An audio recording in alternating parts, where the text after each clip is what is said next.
The perspectives I chose for the book, the point of views I chose for the book were, obviously I was writing a book about the Boston police strike, so I needed a Boston police officer. At that time it was very predominantly Irish, was to say an understatement. It was 90% Irish. So I knew I had to write about an Irish cop. So that gave me the Coughlin family, and Danny being the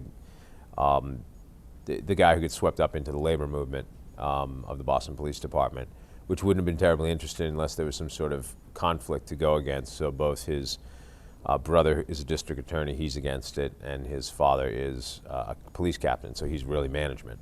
Luther Lawrence, the black family is the Lawrences and the Gaudreaus.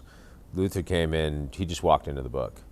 And you learn after a certain point, hopefully you mature enough, that the last character you should ever fight is the one who comes walking into your book and says, "Write about me." That's a gift sent from somebody, so roll with it. The third point of view character in A Given Day is Babe Ruth, and he's not in the book too much. I call him my bridge character. He, every time I need to sort of move from one section of the book, one period of time to another, let a little passage of time happen, I do it through Babe Ruth.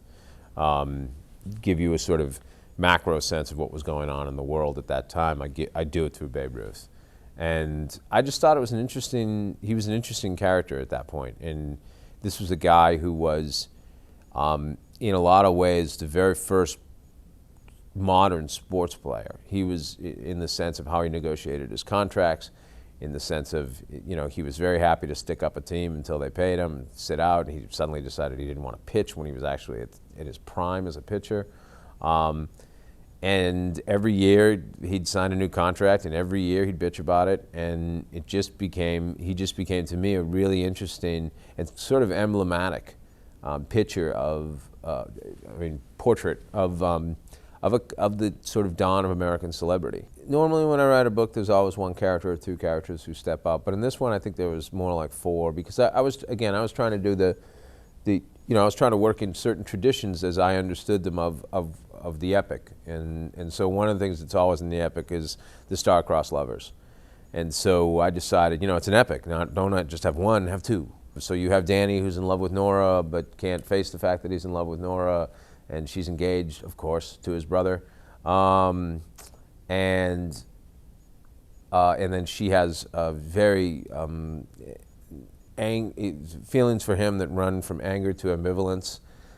So they're dancing around each other for the book. And then you have Luther, who has had to run from Tulsa, leave his wife behind, and his wife is not happy about that at all. And she's pregnant with his child, and he realizes, as many men do, just a hair too late, that he loves his wife a lot more than he thought he did. And so he spends the book just trying to get back to what at the beginning of the book he's actually bristling and chafing at. So those two stories, those four characters, to me that's the heart and soul of the book.